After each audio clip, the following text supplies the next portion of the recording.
As a moving business owner, your day starts with a plan. But what happens when your movers don't show and that plan falls apart? Last minute no-shows. You're left to bootstrap, jumping in as an extra body. Yet sometimes, even that's not enough. This isn't just a disruption, it's a barrier to your business growth. Introducing Moving Force, your on-demand moving team. With Moving Force, say goodbye to no-shows and hello to peace of mind. With reliable, on-demand staff ensures you're never undermanned, turning your operational nightmares into a thing of the past. Moving Force, where every day is moving day and every move is smooth. Empower your business and keep growing without missing a beat. Join Moving Force today and move forward with confidence. All right, y'all. Welcome to another episode of Mornings with Movers. I'm Dwight Mack with Moving Force. We got Ryan Marsh in the building from Supermove. We got James McNeil in the building from the Superhuman Movement. And his introduction was just too long for me to summarize, so I'm going to let James do that. But it was very fascinating, very amazing profile. So take off, James. Let us know about yourself. All right. I'll try and summarize because there's a lot. So I come from Toronto, Canada. I'm currently sitting in Fort Lauderdale, Florida, because it's warmer here. And I'm one of those guys, came from the wrong side of the tracks. Home situation was disturbing. Couldn't speak in sentences till I was 9. Couldn't read till I was 21. I have no college, no university. I've built 3 7-figure businesses as a communicator. I've been blessed with sharing the biggest stages of the world with the biggest names. And according to the buyers, I was the highest paid consultant of the world's most powerful banks with my communications program called Verbal Aikido. So I've done a lot of cool, fun stuff. And when I saw that you wanted someone to come and play, I jumped because I just love it. Love meeting people and having great chats. Okay. And Ryan, what have you been up? What have you been up to? I'm lost. Jesus. No, things are good over here. Still, mid-move, we'll say. So still kind of working out all the kinks of moving from A to B. Getting ready for vacation, leaving Saturday for that. So I'm going to be out of pocket, out of country for like 7 days, which I cannot wait for. Nice. That. A lot of work travels this year, and I need a week to just shut everything off. It's just listen, Ryan, if you need any help with movers, I know a guy. Yeah. Yeah, I know a couple as well, Jay. I know a guy. Forgot about it. Absolutely. Yeah. No, I'm interested to dive into to James, kind of your story. So you said, didn't read till 21, couldn't do this until now, what have you. And then on the stage with some of the biggest, largest names that are out there. I mean, and Dwight, I don't want to take your show here, but if you can in 60 seconds or so, how the hell did you do that? Yeah, well, I'd have to say I gotta give the credit to God because it's really miraculous, And a lot of times when I'm backstage, I'm in a green room with people like Steve Forbes or Sir Richard Branson, or I haven't hung out with Tony Robbins. I've shared the stage with him. I've been around him a lot, but he doesn't even know my name. He doesn't know I exist because he's always so busy, But when I'm hanging around in the green rooms with these super famous, powerful people, and I say, "How'd you do it? How'd you do it?" Like, I heard your speech, I read your book. But like, really. And when it comes right down to it, they're all like, "Dude, I have no freaking idea. I was bouncing around doing my best, and some stuff went great, some stuff went bad, and maybe I'm lucky." And so we can track some things we did right. We can track some of the story. But the truth is, it's the human experience of some days you're the hammer, some days you're the nail. And if you can just do your best and show up the best you can, the odds improve. But I was a janitor. That was what I thought I was always going to be, cleaning toilets, mopping floors. And my goal was to someday be the carpet cleaner. I thought that's the top of the food chain. If I could clean carpets, then I get my hands out of toilets. That's my dream. And so I hit that dream, and the carpets I cleaned were so clean no one wanted to step on them after I was done. It was just beautiful.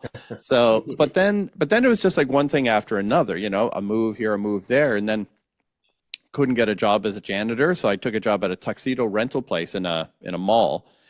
And I was listening to the motivational tapes, all the best speakers, all the best, people, because I didn't come from a home where I learned any of this.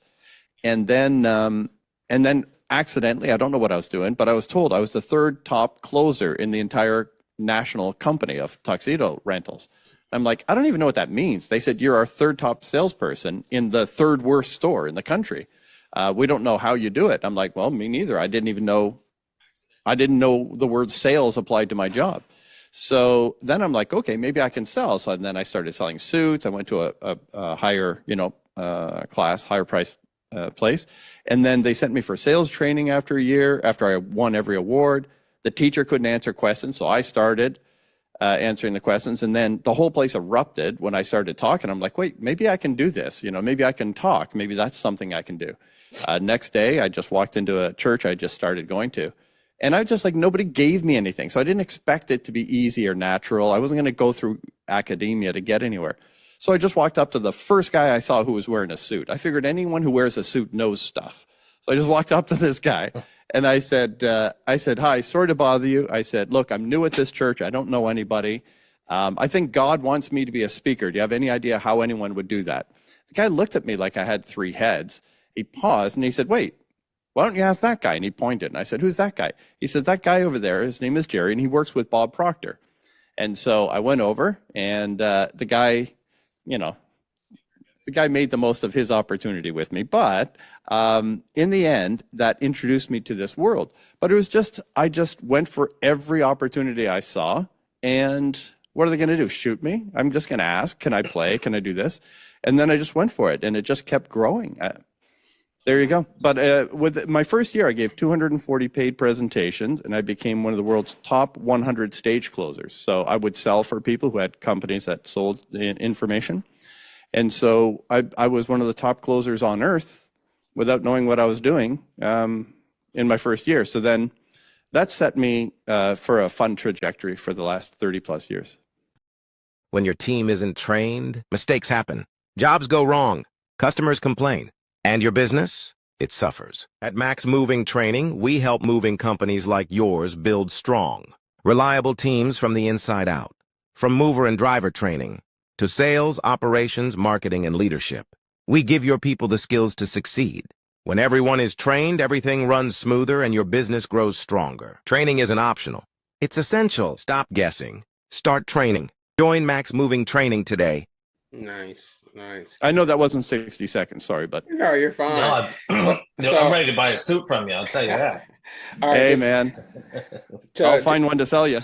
So to dial it back a little bit, y'all, just so y'all know, we had a little theme for this podcast. So, just so that we, stay on flow. But so the theme today was the moving industry is built on pressure, tight timelines, emotional customers, crew conflicts, last minute chaos, and constant decision making. Today's episode, obviously, we connect with James on what he does, and we're gonna try to apply it to you leaders, so that basically we could one focus on seeing how you guys can really, whether it's bring down the high stress that you go through with the crazy chaos, and listen pretty much to James' story. So the first question I have for you, James, is the movie industry is high stress by default. Yeah. Customers are emotional, crews are under pressure, leaders are constantly putting out fires. How does a leader stay calm and effective when chaos is the norm? Sure. Well, I would say there's when a building falls, the problem probably wasn't on the 54th floor. It was probably on the foundation. So when you want to look at any problem, you want to backtrack and say, where did this begin? So I watched one of your episodes, and you were talking about going into a home to totally know what's in there, how much is going to be moved, right? Rather than them saying, oh, it's just a small place, very little stuff, and you show up and you need 12 tractor trailers. And so one of the things that we can do is say, I need to set the stage to minimize my stress tomorrow. And a lot of us go with the easy road today and end up in trouble. So it's like, it's easier to eat a burger, fries, and a Coke, but then I'm 400 pounds and I got heart trouble. So it's like, it's easy to do the wrong thing sometimes, and it takes a bit more discipline to set yourself up for an easier tomorrow in your team. So if you want to have a lower stress level, number one, you want to be clear of expectations. So if you're a moving company, you want to say, okay, we got we're not like Burger King with small, medium, large or whatever, but here's how we do things. If you were to say, look, there's the easygoing deals that we do where there's a laundry list of potential surprises and each surprise comes with a price list. So if you want to say, just show up and bring a truck about that big and it'll be fine, you can say, fine, just know this. Every surprise costs you extra. It's this, it's this, it's this, and this. And you just say, oh, we'll sign an easygoing contract, but just know this. In the end, it might cost you a lot more and there might be stress involved. But hey, if you want to hire us that way, we can live with that. But no upfront, that's the deal. The second one would be like what you normally do, however you do it, whether it's on-site or you do the videos, whatever, however you do it, the way that you like to do things. That's your standard operating procedures. But then you can also offer a premium, no surprise. We will go out, we will measure, weigh, we will script, we will have this thing so down pat, and you're going to pay more. But there will be no surprises. Everything Oops, I think he might have froze. will be heavenly. And that's an option, and you pay for it. And so that's one. Oh, sorry. You guys okay, or did I lose you? Oh, no, you're good. You're good. So if you set the stage with expectations, your life will be a lot easier. So if we're if we're too easy up front, it's going to be harder in the end. And that's the way life is. If you're not tough on yourself in life, life gets tough on you. Where if you do the discipline, do the thing, hit the gym, eat the broccoli, have those difficult conversations with loved ones, set things up straight, then your life is easy because you made it easy by not taking it easy up front. So that's the same with business. That's one line of thought. And the other is how you handle conflict. And I'd love to talk about that as well. But that's an opening idea that's like, look, did you set it up for success or did you set it up for stress? Mm-hmm. And I think the biggest thing is, especially for those that don't know, again, I do partner with LiveSwitch. So if you guys need any video software surveying for your on-job surveys, that's exactly what leads into what James is saying. How simple or how dialed in do you want to simplify your process to make sure that you can alleviate all the chaos, Mm-hmm. So whether you're sending a customer a video link and having them record their home so that you have exactly what they have, no surprises. If you see that they didn't record underneath the bed, hey, can you take another video of just recording underneath the bed so that we can make sure that there is no totes, no nothing that's underneath the bed that we have to consider. So that basically we can cube out your move to 100% or at least 95% of accuracy, so that basically we give you the best quote. We tell you, hey, it's going to be 8 hours. And if we can get done sooner, because basically how you propositioned your boxes, oh, you put all your boxes in one room. Oh, you put as much furniture in that one room as well. So now we don't have to jump around the house and get everything from each and every room. Oh, okay. Well, now we can get out of there in 5 hours, 6 hours. And now the customer's happy because they didn't have to pay that $1,200. They're now paying maybe $800. So, simplify it, but eliminate the chaos. Are you in search of a side gig? Get ready to land the ultimate side hustle. Don't let this opportunity slip away. Join Moving Force as a mobile mover. Enjoy the freedom to set your own hours, earn excellent income, and be your own boss. Apply now. Download the app for free, available on the App Store. It's time to make a move, both figuratively and literally. I don't want to talk on this here because I always dial it back to it's almost 2026. Why are companies still operating, especially this industry? Why are they still operating in chaos? Yeah.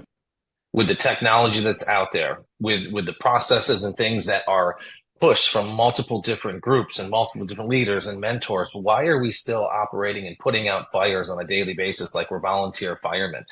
And I tie this back into, and I think you kind of touched on this a little bit, James, about doing some of the difficult things up front to make things a little bit easier on the next. And to me, that screams that old saying, close ready to open, open ready to close. And that's something that we did on a daily basis. As we got there in the morning, we made sure that, hey, did we do everything that we did to have a successful closing?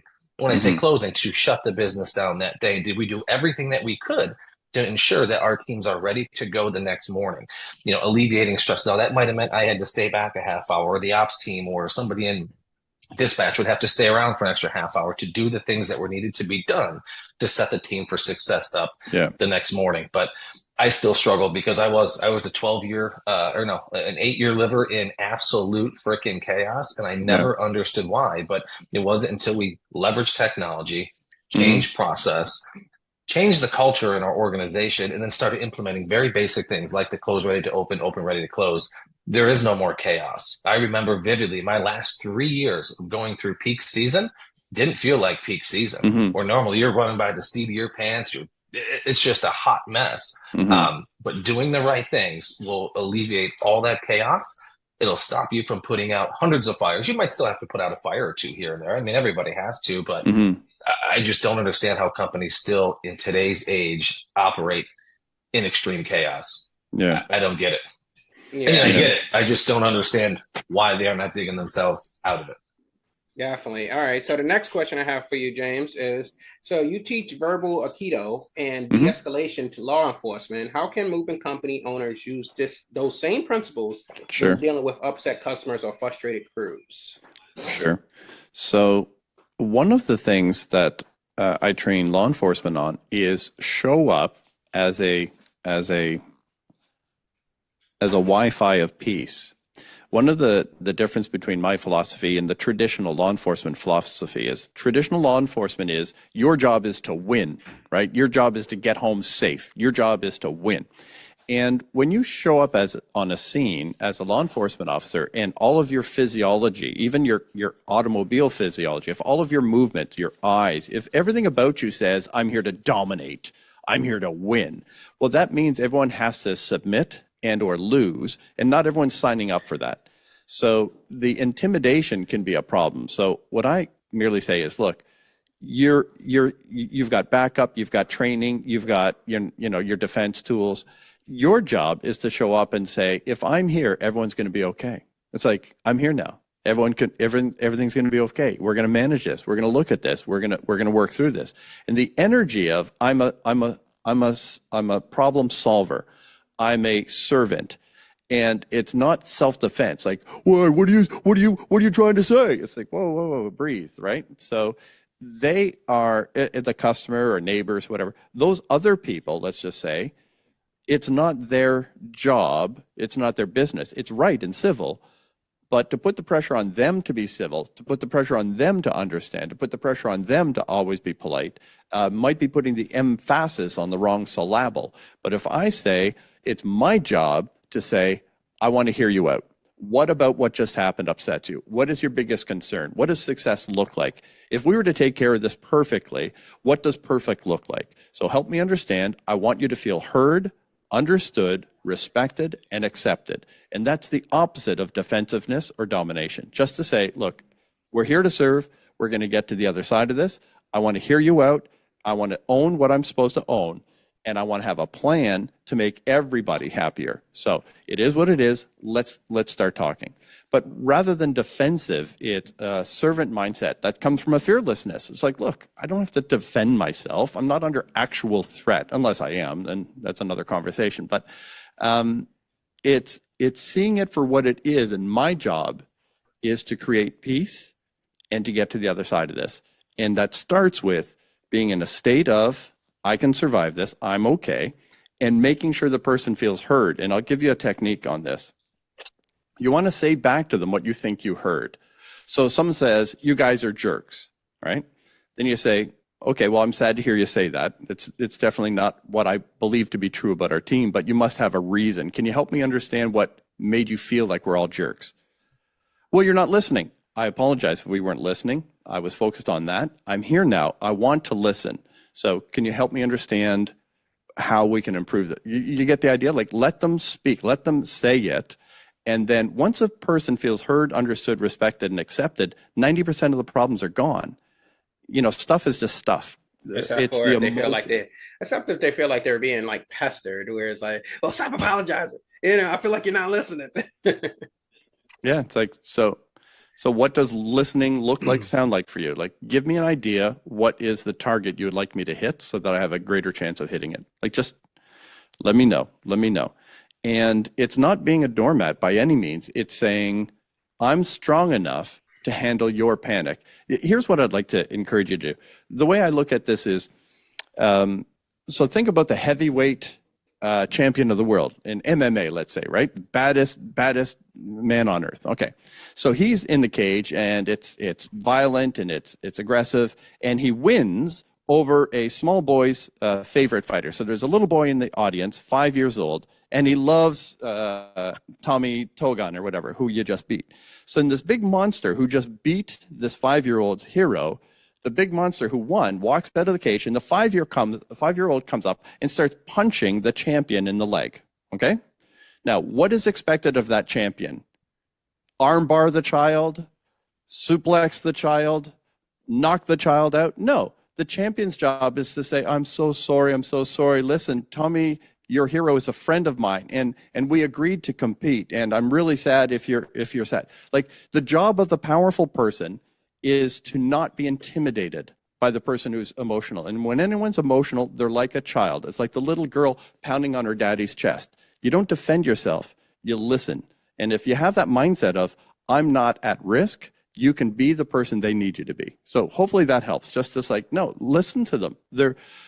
All that emotion is coming from a child ego state. Need a last-minute fill-in or facing an unexpected injury among your moving staff? No worries, Moving Force has you covered. Our app instantly connects you with trusted, professional movers who are ready to step in and handle urgent jobs whenever you need them. With our reliable network of vetted experts, you'll never be left short-handed. What are you waiting for? Download the app now and sign up for free now. Your stress-free move is just a tap away. So allow them to feel heard, and then allow them to feel safe, and then we can begin. Okay. Anything on that, Ryan? No, man, just listen. I don't want to, if I get talking, I don't shut up. So I'm going to sit back and listen and take all this in here. So I'm a talker to it. All right. So question number 3. Many moving business leaders believe they have to be tough, loud, or dominant to lead. Where do you see the mindset backfiring when it comes to team performance and retention? Yeah, I would only say it's 100% wrong. If you lead by force, intimidation, threats, all of that, then that's fine as long as you're always the biggest, baddest person in the room and you're never absent and they never have options, right? So no one will put up with that more than they have to, and you're not going to get their best. You're going to get what's left. When Jaguar at one point had their biggest fall, the owner of the company, he said, I blew it.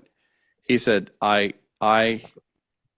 forgot that the genius of people is always volunteered.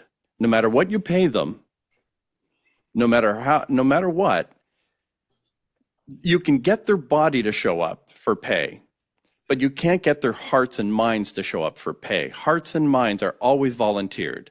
And so he said, if you want the best out of your people, you've got to respect them and treat them as if they're volunteers, so that what's great about them, like solving a problem without even telling you, figuring something out without even telling you, instead of being disengaged, actively disengaged, which means they're actually causing trouble on purpose to punish you. But it's a passive aggressive thing that happens. They're actively solving problems, so you never even know they happened. Like, you want an environment where we love doing great. And that doesn't come from submission, from power. That comes from the ethos of, this is fun, we do great work.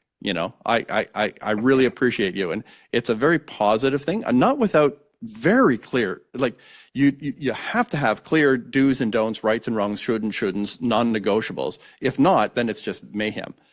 But you want your lines of you can't, you shouldn't, don't ever, you want those to be so clear and so over there that no one even thinks about it. It's like, no, we don't. All we have to do is do our best. We're good. Like, they take care of us. We take care of them. Like with my son, my father, I'll just say it. My father was a violent alcoholic. So I was on the wrong side of irrational violence as a child. And one of the things I thought for myself, being a father, was I want the rules to be few, clear, and virtually invisible. And I basically said to my son, you want to know what all the rules are? It's one word: respect. If anything you're doing is disrespectful, you're going to have an issue.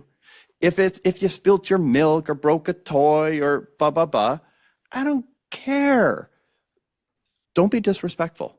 I won't be disrespectful. We're going to have a great life. And we're best friends. He's 34 and we're best friends. So for me, it's like have few rules, have non-negotiable rules, and keep them from the mainstream of your lives. And then you just focus in the what's cool, what's fun, what's great, what can we celebrate. Aggressive leadership only produces passive and passive-aggressive compliance. It does not create the greatness that makes your life fun and profitable. Okay.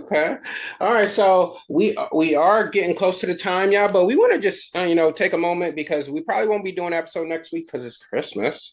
So but let's talk about Ryan's Christmas plans. There you go. Yeah. I don't make you all jealous, but yeah, my toes are going to be in the sand here in 2 days. Nice. So no, it's going to be much needed. As much as I would like to, I need to be home at this point because of all the personal things that are going on with the buying of one, selling of another, and the move process, cleaning out, and renovations and all that stuff. I really, truly should be here. But you know what? It's one of those things where the family deserves this one. I've been on the road for 10 straight months, I would say. Almost every single day of the week, minus a couple days here and there. So, this trip is more for them than it is for me. But I'm going to try to take this trip and learn how to relax and rewind. Yeah. Learn how to step back, learn how to turn it off.